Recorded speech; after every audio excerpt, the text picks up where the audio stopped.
أهلا وسهلا ومرحبا بكم في الحلقة الثانية من جلسات إفريقيا والتنمية Africa Dev Sessions. دورة الجلسات المخصصة للشركات الإفريقية والتي بدأها نادي إفريقيا والتنمية التابع لمجموعة التجاري وفابانك. Aiming of serving you better and supporting your development, especially during these current times.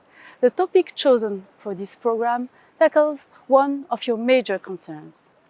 Comment faire dans un monde qui est en train de revoir sa manière de travailler, de faire, qui est en train de repenser sa manière de vivre ensemble et d'être, et donc de créer de la valeur ensemble? Comment, pour une entreprise africaine, reconfigurer sa chaîne de valeur, sa chaîne d'approvisionnement, sa chaîne logistique, ou encore comment développer dans de nouvelles conditions et avec de nouvelles règles le commerce intra-africain et les exportations. La contrainte créant souvent les moyens, vous découvrirez durant cette session une discussion passionnante et des solutions, des expériences inspirantes et concrètes sur ces nouveaux modèles qui sont en train d'émerger en Afrique et des opportunités insoupçonnées que peut parfois révéler une crise majeure. Je vous souhaite une excellente émission et vous dis à bientôt. Bonjour à tous, je suis ravie de vous retrouver pour cette deuxième session des Africa Dev Sessions.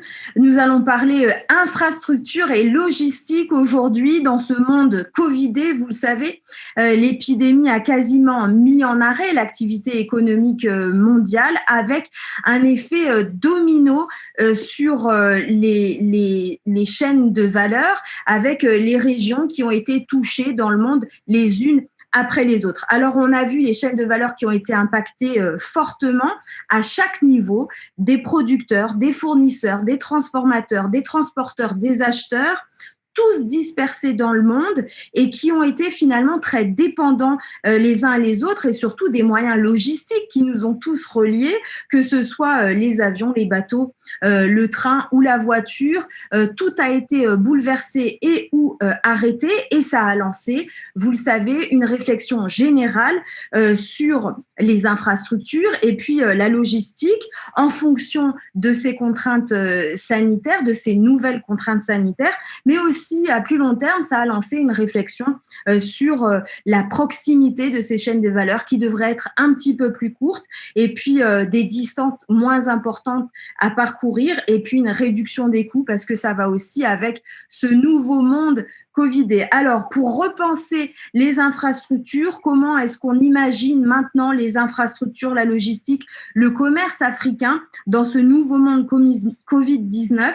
On en parle avec nos invités. Alors, nous avons le plaisir de recevoir Cher Bedda, qui est le directeur en charge des infrastructures et de l'énergie à la Commission de l'Union africaine. L'Union africaine qui promeut la croissance et le développement économique du continent en se faisant le champion de l'intégration des États africains. On va en parler. Votre feuille de route, c'est l'agenda 2063 pour faire de l'Afrique la locomotive mondiale avec un développement inclusif et durable. Nous verrons que les infrastructures et la logistique sont capitales pour faire de cet objectif une réalité. Cher Bedda, merci infiniment d'être avec nous aujourd'hui.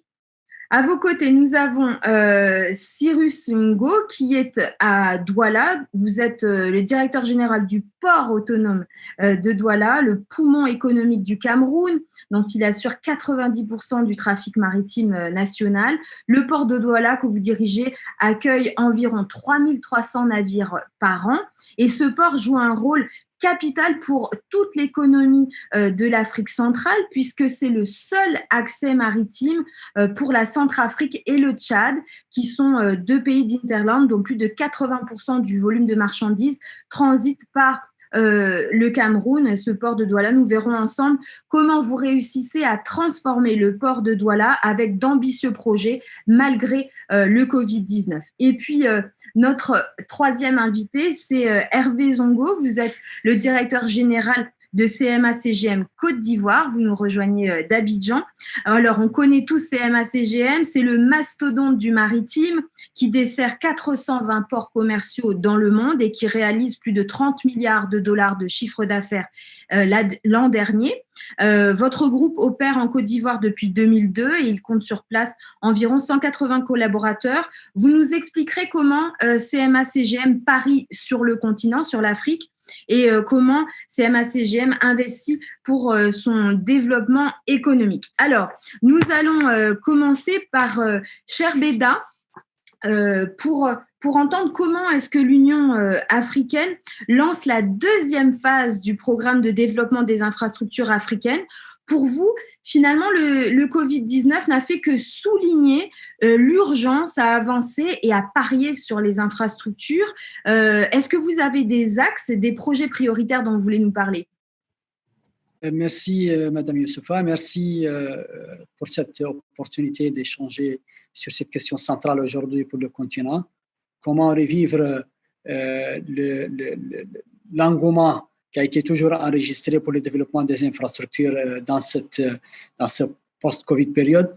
Donc, c'est extrêmement important pour l'Union africaine de continuer à jouer son rôle de leadership pour le développement de ces infrastructures. Mais je voudrais tout d'abord aussi remercier les deux directeurs généraux pour être aujourd'hui avec nous, pour effectivement en débattre de cette question, non seulement du point de vue des nations politiques continentales, mais aussi du point de vue opérationnel avec l'apport qu'ils ont dans les régions respectives dans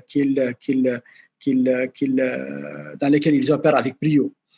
Je voudrais dire que l'intégration, comme vous l'avez souligné dans vos propos préliminaires, l'intégration, c'est notre agenda numéro 1, c'est le top agenda pour nous, l'intégration du continent.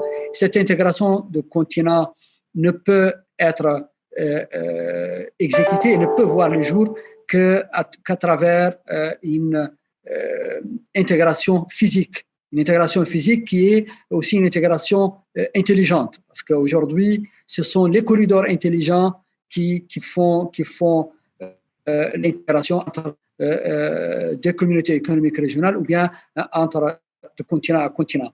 C'est vrai que nous avons, pendant ces décennies de 2012 à 2020, la première phase du programme PIDA était centrée sur des infrastructures lourdes où il y avait très peu d'importance qui a été donnée à la partie, disons, soft des infrastructures, mais il y avait aussi très peu d'importance a été donnée à l'aspect environnemental, l'aspect genre, l'aspect économique. Il y avait surtout des idées de projets et donc on avait beaucoup de problèmes pour la mise en œuvre de ces projets et surtout dans l'étape de préparation de ces projets. Aujourd'hui, comme nous entamons la deuxième phase, nous avons tiré les leçons de la première phase et puis cette deuxième phase, elle est centrée aujourd'hui autour des critères de sélection de projets. Il y aura pratiquement une cinquantaine de projets qui vont prioritaires pour tout le continent, 5 projets par 5 à 6 projets par région, mais aussi les pays enclavés et les îles, bien sûr, donc, auront aussi la possibilité d'avancer un certain nombre de projets. Donc, ces critères de sélection, ils mettent en avant l'aspect intégrateur, l'aspect corridor, l'aspect approche corridor. Donc, vous pouvez avoir dans les corridors, y compris les ports, mais aussi des lignes ferroviaires. Vous pouvez avoir aussi des lignes haute tension électriques qui vont transiter par les mêmes corridors. Vous pouvez avoir de la fibre optique dans les mêmes corridors. Et donc, ceci va nous permettre à la fois d'améliorer la substance sur le plan économique et les retombées sur le plan économique, mais aussi d'améliorer aussi l'impact que peuvent avoir la majeure partie de nos populations qui sont encore dans les milieux ruraux et qui sont restées malheureusement un peu déconnectées du tissu économique mondial. Et c'est pour cela que nous avons une très petite contribution de nos populations dans les milieux ruraux et dans les zones enclavées dans le cadre du tissu économique continental. Monsieur Beda, est-ce qu'il y a des axes prioritaires? Est-ce que vous avez les nouvelles technologies, vous avez les transports? Est-ce que vous voulez nous dire principalement les axes pour l'Union africaine au niveau du décollage en infrastructure et en logistique pour le continent. Oui, c'est exactement ce que je viens de mentionner, que la deuxième phase de PIDA, au lieu de traiter secteur par secteur, nous avons maintenant une approche corridor intégré. C'est un corridor qui intègre l'ensemble des types d'infrastructures. Vous allez avoir des lignes haute tension qui vont acheminer l'énergie produite dans un endroit vers un autre. Vous aurez aussi à la fois des lignes ferroviaires. Vous aurez à la fois aussi une connexion avec les ports qui sont dans la zone, de manière à avoir une fluidité d'échange sur le plan des biens, mais aussi sur le plan des personnes. Et n'oubliez pas que l'Union africaine travaille aussi sur le train à grande vitesse, et nous pensons que ces corridors prioritaires des infrastructures peuvent servir aussi dans le futur pour avoir aussi une composante TGV dans le cadre de la mise en place. Merci pour ces précisions. Alors, vous avez mentionné le maritime. Je me tourne vers Monsieur Ngo. À Douala, vous dites aussi, en avant toute, malgré le Covid-19, vous restez fermement sur la voie de votre plan stratégique de modernisation. Pour vous, il s'agit d'avancer. Bien évidemment, Madame Youssoufa, je voudrais, avant de vous répondre, saluer Monsieur Beda, qui a donné un peu le cadre global de ce qu'il y a lieu de faire. Je voudrais également saluer la présence de M. Zongo, qui est l'un des opérateurs portuaires que nous avons également ici à Douala. Donc, vous comprenez que l'enjeu ici, c'est de pouvoir maintenir la chaîne des opérations du commerce extérieur du pays, des pays, parce que quand je parle du pays, vous comprenez le Cameroun, mais comme nous parlons africain, il s'agit de maintenir la chaîne des opérations du commerce extérieur des pays africains. Et pour cela, l'autre enjeu qui vient tout de suite derrière, c'est la rapidité des connexions entre les intervenants de cette chaîne-là, c'est-à-dire ceux qui amènent la marchandise d'un point à un autre.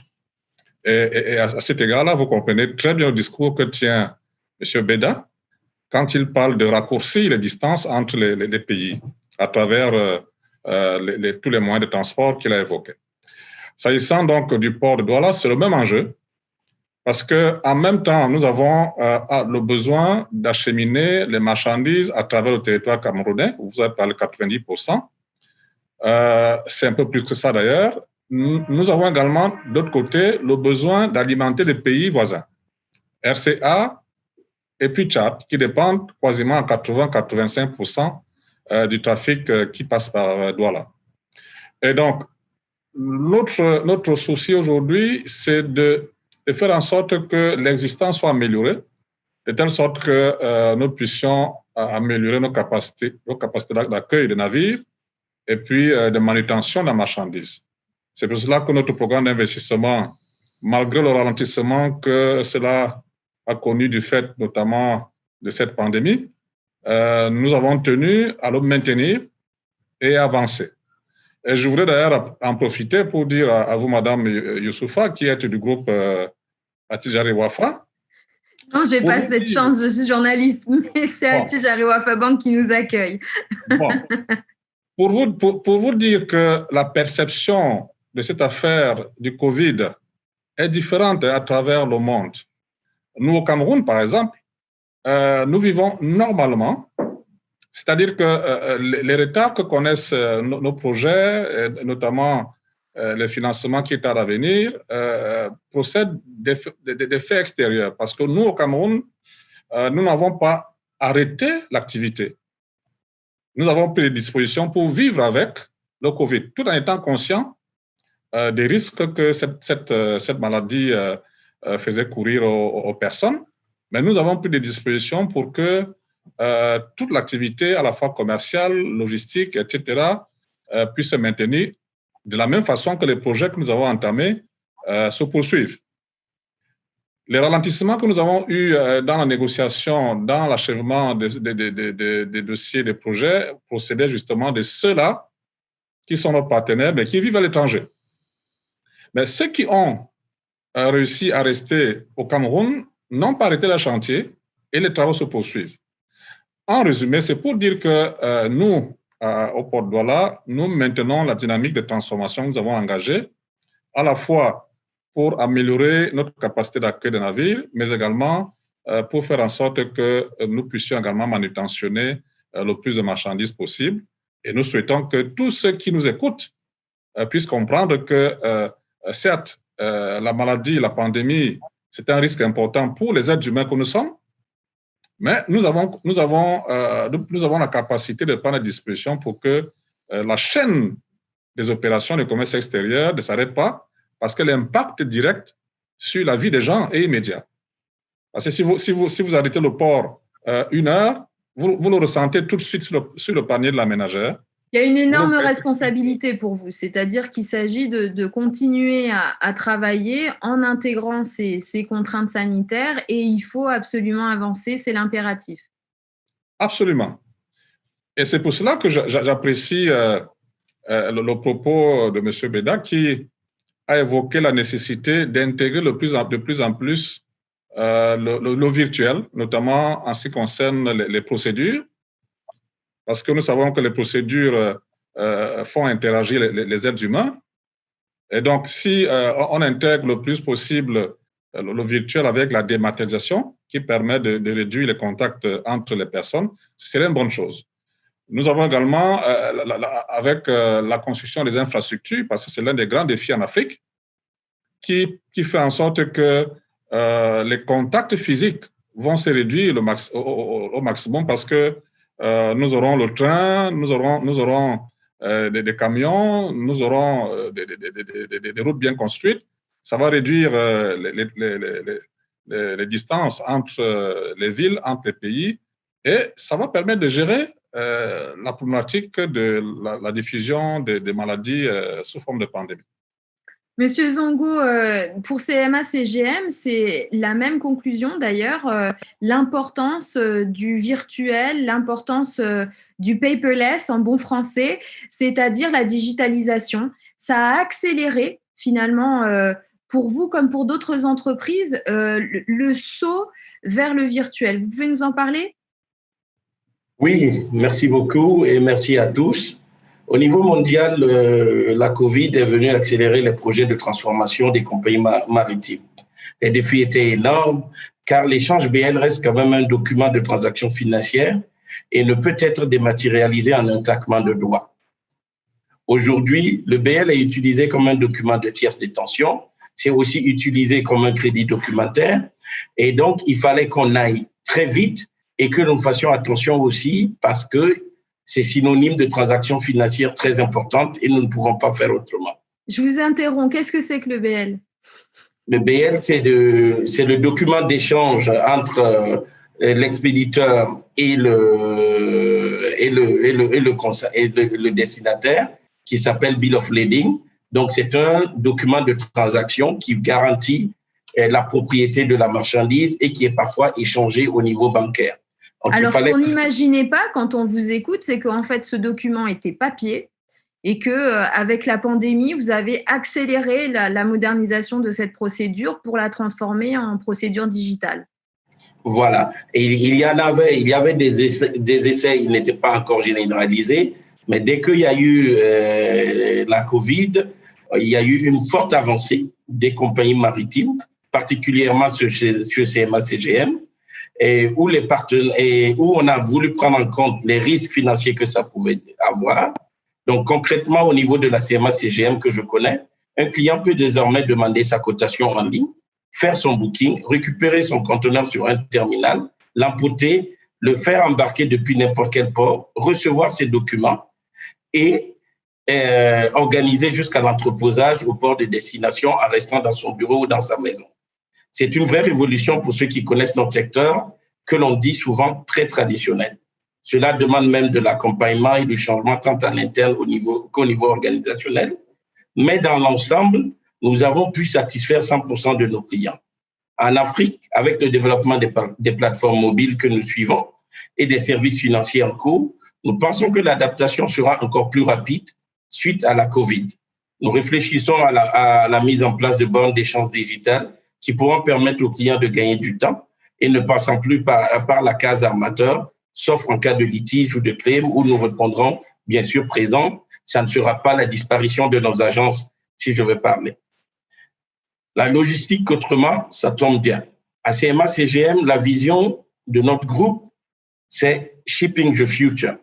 Depuis une dizaine d'années, vous remarquerez que les compagnies maritimes essaient de s'adapter aux besoins des clients et que nous arrivons à faire en sorte que les clients, à chaque problème posé, ils puissent trouver une solution clairement définie.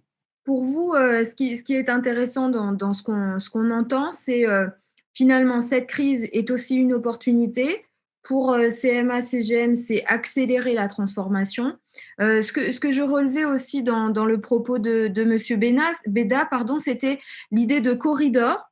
C'est quelque chose sur lequel le groupe travaille aussi beaucoup avec une offre qui va à l'intérieur des terres aussi. Et c'est pas si évident pour un groupe qui est d'abord maritime.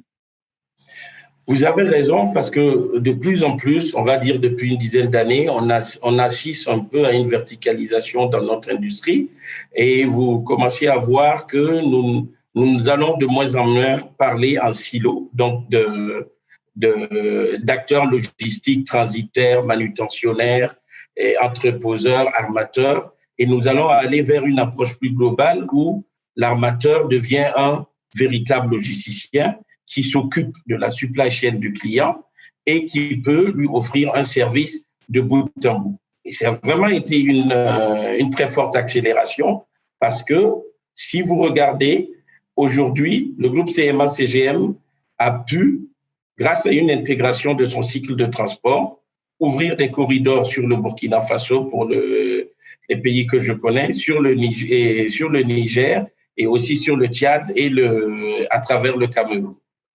Afin d'apporter une solution adaptée, on s'est transformé en développant des solutions digitales et dématérialisées.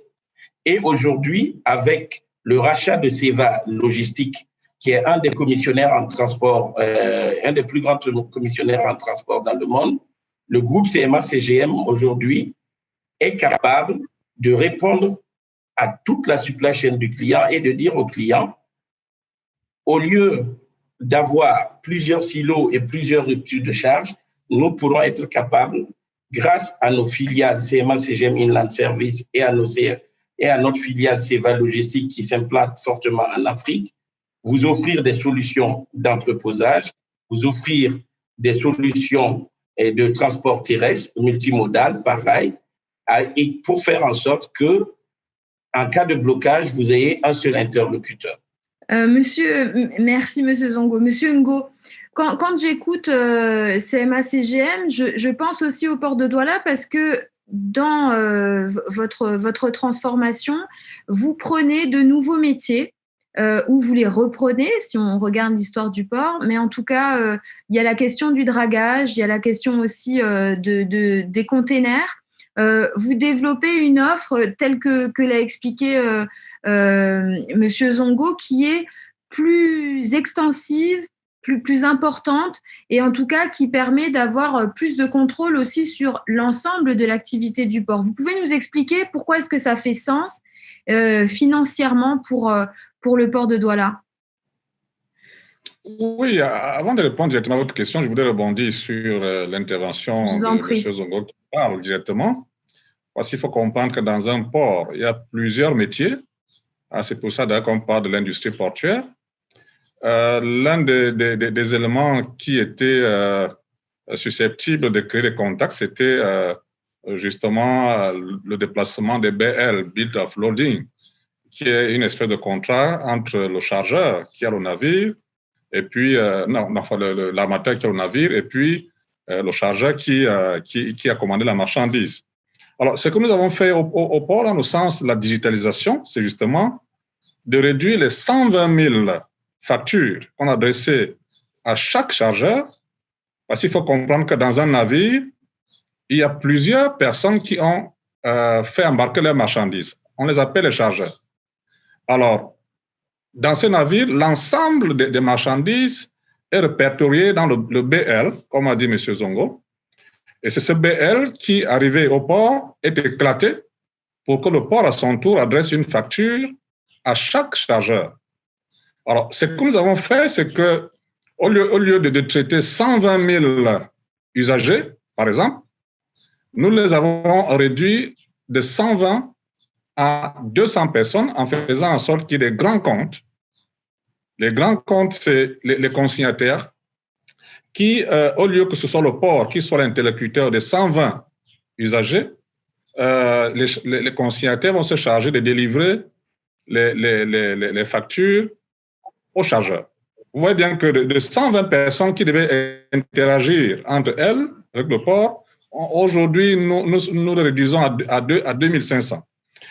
Maintenant, dans la chaîne des opérations du commerce extérieur, il y a la question du coût de passage, c'est-à-dire que l'attractivité procède de la façon dont vous réduisez les coûts de passage. Et c'est à ce niveau-là que nous avons entrepris de reprendre le contrôle du dragage du port de Douala.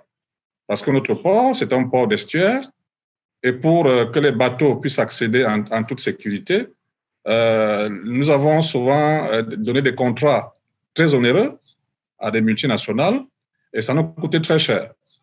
Et pour réduire donc les coûts du dragage et bien évidemment réduire les coûts de passage portuaire, nous avons décidé d'acquérir nous-mêmes la logistique nécessaire dans des bateaux qu'on appelle des dracs, qui vont permettre en autonomie de draguer le port. Ce qui fait que nous réduisons considérablement les coûts d'exploitation, et ce qui nous amène bien évidemment à réduire les factures que nous adressons bien évidemment aux chargeurs. Donc voilà un peu l'enjeu. Vous voyez, la digitalisation, mais également la diminution des coûts d'opération vont faire en sorte que l'usager final puisse être maintenu comme client du port, en espérant bien évidemment qu'à la chaîne, à la fin, au bout de la chaîne, c'est le citoyen ordinaire qui va le ressentir dans son portefeuille. Monsieur Beda, on l'entend, on voit que les chaînes de valeur, les acteurs sur le terrain commencent à se transformer, à saisir quelque part dans la tragédie qu'est la pandémie, les opportunités qui peuvent se nicher pour accélérer le changement. Pour l'Union africaine, comment est-ce que vous voyez cet appel aussi à accélérer la digitalisation? Comment est-ce que vous allez l'accompagner? Merci pour cette question. En fait, durant le dernier sommet de l'Union africaine, donc c'était en février 2020, les chefs d'État ont adopté exactement la stratégie de la transformation digitale du continent. Et c'est une stratégie extrêmement importante et innovante, et elle est multisectorielle, et la composante infrastructure, elle est là comme backbone, elle est là comme un élément qui va accélérer cette digitalisation, donc à travers les infrastructures et surtout tout ce qui est ICT. Et donc, dans notre approche corridor pour le programme de développement des infrastructures en Afrique de la deuxième phase, vous allez voir que ces corridors sont dotés de manière permanente. Donc, pour que le projet arrive à être validé dans la deuxième phase, il faut qu'il y ait une composante ICT extrêmement forte dans le cadre de ce corridor. Et donc, c'est ce qui va nous permettre d'avoir une broadband qui est au niveau exactement pour assurer tous ces services, parce que vous pouvez avoir la connexion aujourd'hui pour un certain nombre d'échanges, mais pour un certain nombre d'échanges, il faut avoir une broadband qui est assez consistante, avec toute l'infrastructure requise, avec toute la connexion requise aussi. Et il ne faut pas que ça soit vu de manière individuelle au niveau du pays. Il faut que l'ensemble du continent soit doté de ces infrastructures pour qu'effectivement, il y ait des échanges. N'oublions pas que dans le même sillage, les chefs d'État ont adopté aussi récemment la fameuse zone de libre-échange, donc, que nous attendons tous avec beaucoup d'impatience. Donc, janvier 2021, ça va être opérationnel, et nous aurons les premiers échanges entre pays suivant la réglementation de cette zone de libre-échange africaine, qui va constituer… Ce que vous dites, Monsieur Beda, est extrêmement important, parce que finalement, il y avait beaucoup d'inquiétudes sur le retard que pouvait prendre cette zone de libre-échange que beaucoup d'acteurs économiques appellent de leur vœu. Vous nous dites, il n'y aura pas de retard, 2021 la zone de libre-échange va commencer à rentrer en œuvre. Exactement. En tout cas, toutes les conditions préalables sont aujourd'hui en cours d'être achevées, complètement achevées. Et nous pensons sûrement que janvier 2021, nous allons commencer exactement à travailler, à interagir et commercer entre les différents pays, exactement suivant la réglementation de la zone de libre-échange. Mais je reviens un peu pour dire que cet aspect de digitalisation, on ne peut pas imaginer aujourd'hui un e-commerce sans le digital. Donc, cette stratégie digitale adoptée en janvier, la pandémie COVID-19 qui a démontré la limite de toutes nos infrastructures qui étaient hard et qui étaient là disponibles. Donc, je pense que tout ceci va nous amener à avoir plus de focus sur le digital.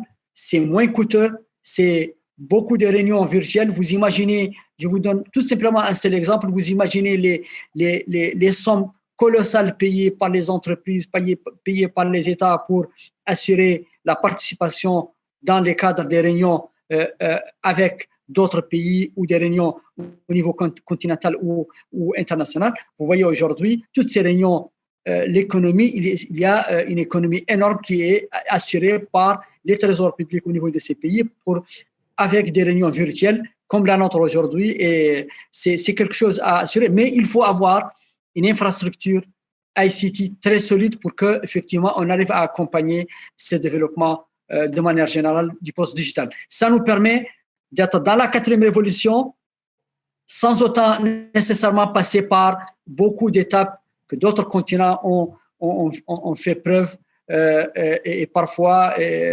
rassurez-vous que ces continents ont eu beaucoup de soucis pour arriver là. Donc, c'est une aubaine pour le continent africain pour exactement être quasiment directement dans la 4e révolution numérique. Alors, je joue la provocation, mais l'économie, pour certains, c'est un manque à gagner pour d'autres. C'est le revers de la médaille. C'est-à-dire que ces personnes qui ne se sont pas déplacées pour aller dans les réunions, c'est l'effondrement de l'aérien, c'est l'effondrement des métiers de la restauration, de l'hôtellerie, une partie du tourisme qui était dépendant de ça. Ça a été le gain pour le secteur maritime qui a vu son activité augmenter pendant que les avions étaient cloués au sol. Mais est-ce que c'est une question de prospective? Parce que évidemment, tout le monde s'interroge sur l'avenir, beaucoup d'incertitudes.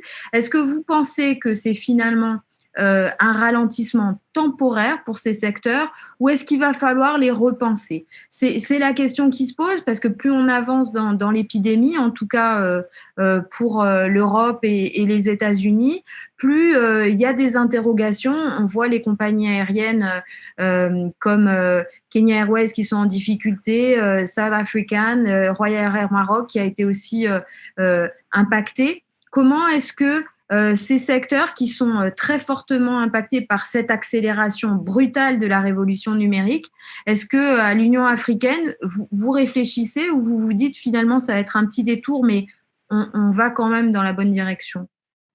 Non, on a commencé à réfléchir et très tôt d'ailleurs, déjà le mois de mars, on a déjà mis en place ce qu'on appelle la High Level Technical Force, exactement, qui examinait toutes les options pour ces deux secteurs que vous avez cités, exactement le secteur aérien et le secteur du tourisme. Et nous sommes parvenus effectivement qu'il faut repenser tout en aussi tout en mettant l'accent sur l'aspect transitoire de l'épidémie. Donc, vous aurez à la fois des secteurs qui vont continuer à progresser, mais pour tout ce qui est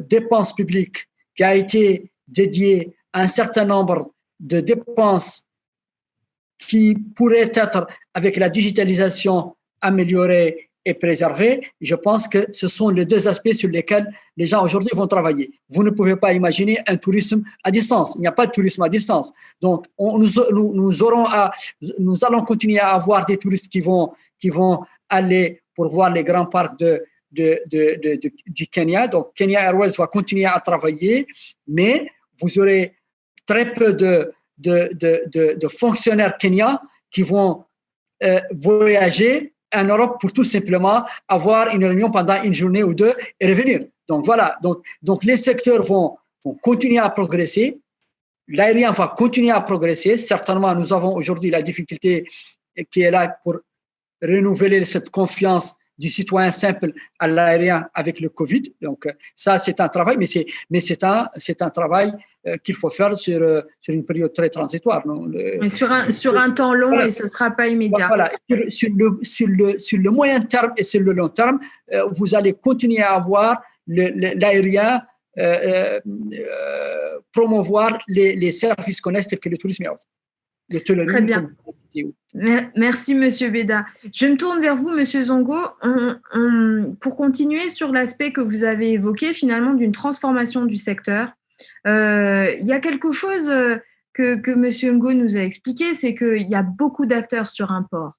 Est-ce que, selon vous, il y en a trop? Alors, ça dépend de là où on se situe, mais globalement, ça permet de voir à quel niveau. Au niveau du transport maritime, je dirais, il y a encore de la place pour tout le monde. Mais il faut d'abord reconnaître que quand on parle de l'Afrique, nous parlons de 5% du commerce mondial quand même. Et les flux ne sont pas si énormes pour qu'il y ait une atomisation du secteur en matière de multiplicité d'acteurs. Il faudra qu'on y prête attention. De toutes les façons, la première règle de la logistique, c'est que la massification des flux entraîne une optimisation et donc entraîne par conséquent une réduction des coûts.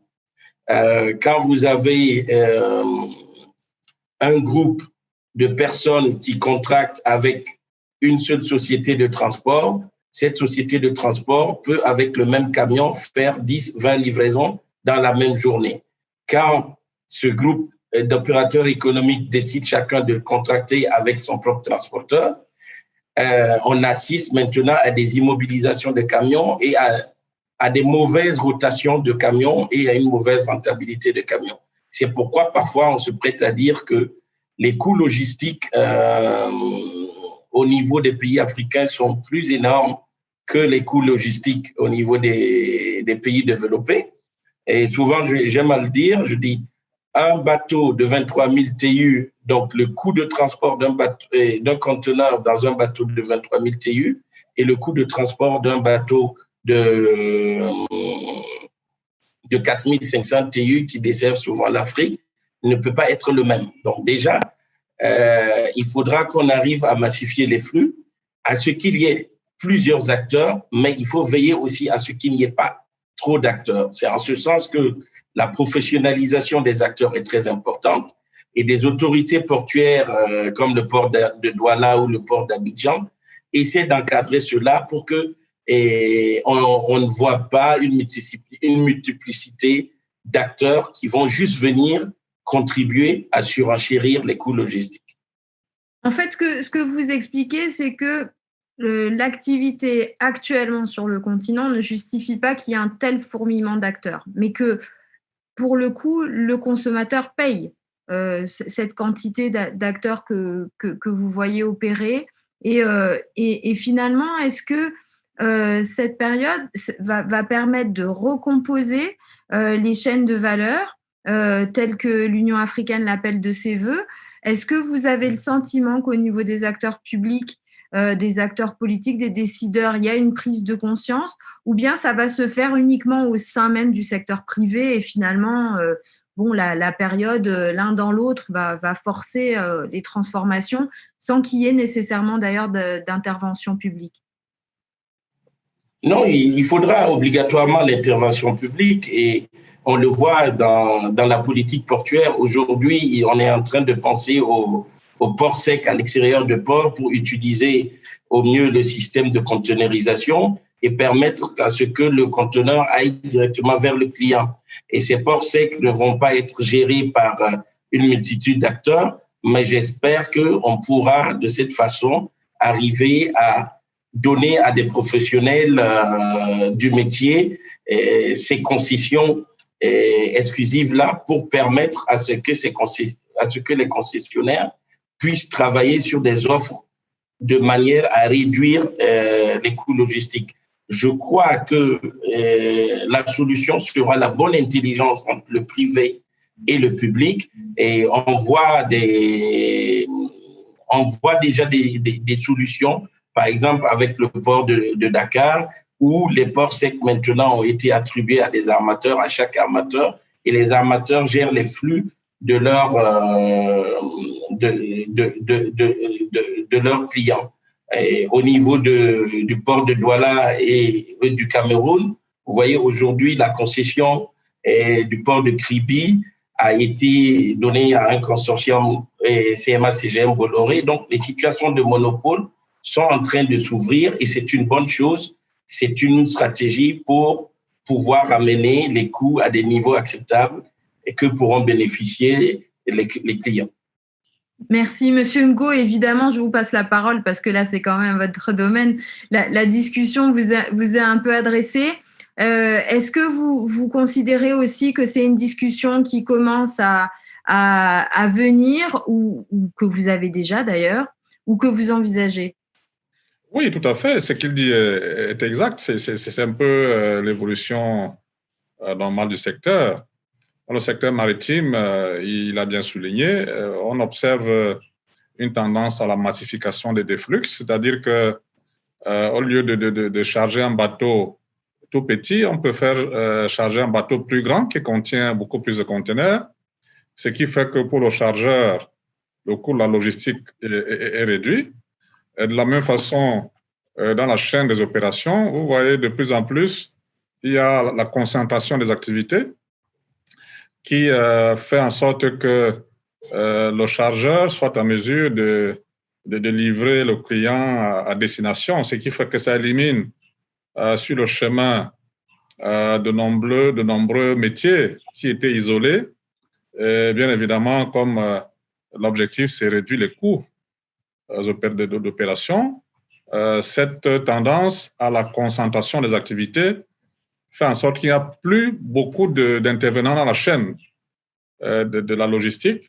Et tout est concentré sur un seul opérateur qui peut, du départ à l'arrivée, satisfaire le client. Et de la même façon, il a évoqué la tendance que nous avons aujourd'hui à créer des zones logistiques qui permettent de raccourcir les distances entre les points de livraison et puis qui permettent également de changer la façon d'emballer les marchandises. La tendance globale aujourd'hui, c'est vers la containerisation, y compris le bois. Vous savez, le Cameroun, c'est un pays qui produit beaucoup de bois.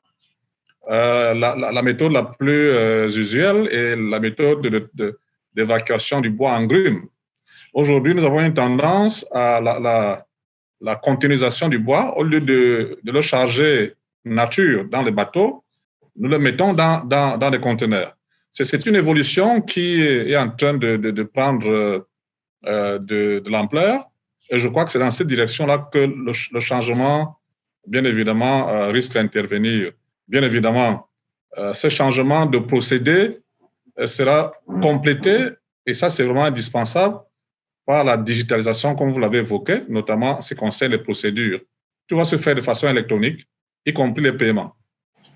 Donc c'est une problématique qui nous parle beaucoup. En même temps, à côté de cela, en tant qu'autorité portuaire, nous faisons également l'effort de diversifier, ce qui fait que le chiffre d'affaires que cherche à créer l'autorité portuaire n'est plus concentré uniquement dans les opérations portuaires classiques. Nous essayons d'attirer les industries en optimisant le foncier portuaire. Le foncier portuaire qui coûte un peu plus, qui coûte cher aujourd'hui parce que nous avons la proximité avec la ville. Nous avons la possibilité de faire en sorte que l'industrie se rapproche le plus possible des lieux d'éclatement de la marchandise. Toute chose qui fait que même s'il y a un ralentissement dans le trafic, nous avons au moins la possibilité de maintenir notre chiffre d'affaires grâce à cette diversification de notre activité. C'est pour cela que je vous disais que le port, c'est un vaste territoire qui offre tellement de possibilités d'activité que seule l'activité maritime ne peut pas satisfaire nos besoins. Alors, je vous prends en mot, Monsieur Ngo. Je suis chef d'entreprise, j'ai plein d'idées, je vous entends et je me dis, il y a plein d'opportunités. Vers qui je me tourne pour saisir ces opportunités dont vous parlez? Et la même question à Monsieur Zongo. Comment est-ce que les chefs d'entreprise les plus dynamiques peuvent rentrer dans ce secteur ou en tout cas saisir les opportunités que vous évoquez? Bon, vous savez, dans l'industrie portuaire, il y a beaucoup de métiers. Vous savez, quand autant nous recevons des navires, autant nous créons de l'activité pour des entreprises, des créateurs de start-up et autres. Vous voyez, par exemple, quand un navire arrive, il a besoin d'être ravitaillé en carburant, il a besoin de ravitailler en nourriture, il a besoin de faire le ménage, il a besoin de changer d'équipage, il a besoin de faire des réparations sommaires. Vous voyez, avec ce que je viens de citer, vous constatez là qu'il y a des niches d'emploi et d'activités très importantes. Ce qui fait que l'industrie portuaire est un pourvoyeur très important d'emplois dans les pays où vous avez un port qui fonctionne bien. Et c'est pour cela que je disais tout à l'heure que nous, l'intérêt que nous avons, nous, autorités portuaires, c'est de faire en sorte que nous ayons des flux permanents, hein, que des navires arrivent pour pouvoir à la fois faciliter les opérations de commerce extérieur, mais également créer une activité économique autour du bateau. Voilà un peu ce qui caractérise un peu tout ce que nous développons comme ingénierie de projet. Passionnant. Je suis sûre que parmi les clients d'Attijari Wafa Bank, il y en a un ou deux qui se disent il y a des bonnes idées à prendre et des opportunités à saisir. Alors, le mot de la fin à Monsieur Beda. On parle souvent du gap en investissement dans les infrastructures. Monsieur Ngo a quand même évoqué l'hésitation ou en tout cas la froideur des investisseurs actuellement à cause des incertitudes autour de la pandémie. Il y a un gap d'investissement qui est considérable pour les infrastructures. En Afrique, on dit qu'il manque environ 100 milliards de dollars d'investissement chaque année. Est-ce que ça va ralentir pour le continent ces investissements? Merci pour ce mot de la fin. Donc, en fait, effectivement, le gap est énorme, comme vous dites, c'est autour entre 100 et 110 milliards, selon les dernières études faites par la Banque africaine de développement, donc autour de 110 milliards, et suivant bien sûr les secteurs, donc, mais en moyenne, c'est ça.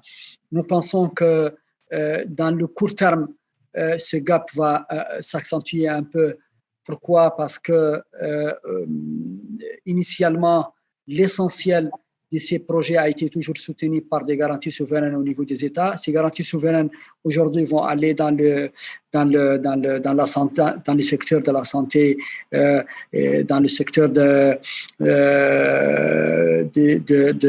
spécifiquement dans la santé, mais aussi dans l'éducation, parce qu'il y a beaucoup d'efforts à faire dans ce sens dans nos pays. Et donc, nous pensons que dans le court terme, nous aurons effectivement, ces gaps vont continuer à s'accentuer, mais dans le moyen terme, il y aura, selon toutes les études qui ont été faites, y compris par la Banque mondiale, il y aura un retour d'ici 3-4 ans, il y aura un retour vers ce taux de croissance initial qui a été autour de 5-6%, qui est soutenu par le secteur des infrastructures exactement, et donc qui va être aussi avec la zone franche, la zone de libre-échange africaine, qui va encore être promis davantage. Surtout, il y a un intérêt particulier pour le secteur privé à venir investir dans le cadre de la zone de libre-échange africaine, parce que le marché va être davantage organisé, les procédures vont être beaucoup plus fluides, il y aura une amélioration très nette de la gouvernance, parce que vous aurez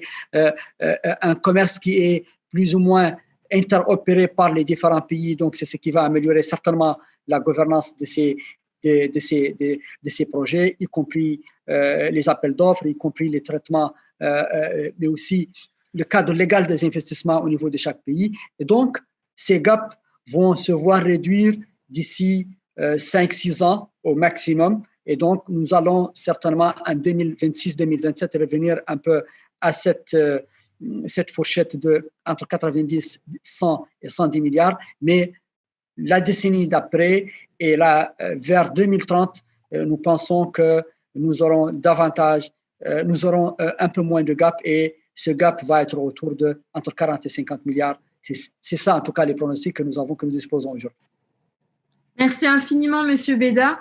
Je constate que l'Union africaine parie sur la résilience du continent qui a fait ses preuves. Et Dieu sait que l'Afrique est passée par de nombreuses épreuves, mais qu'elle en est toujours sortie plus grande et plus forte. C'est ce qu'on retient de cette discussion passionnante avec vous, messieurs. Je vous remercie infiniment, cher Beda, de la Commission de l'Union africaine, Cyrus Ngo du port autonome de Douala, Hervé Zongo de CMA-CGM. Merci infiniment pour votre temps, votre expertise. C'était passionnant. J'invite tous celles et ceux qui nous suivent à partager leurs commentaires, leurs questions, à partager l'émission, les Africa Dev Sessions sur les réseaux sociaux. Et puis, on se retrouve très vite pour une prochaine discussion. Merci encore à vous tous pour vos idées, vos bons conseils et puis votre attention. À très bientôt. Merci.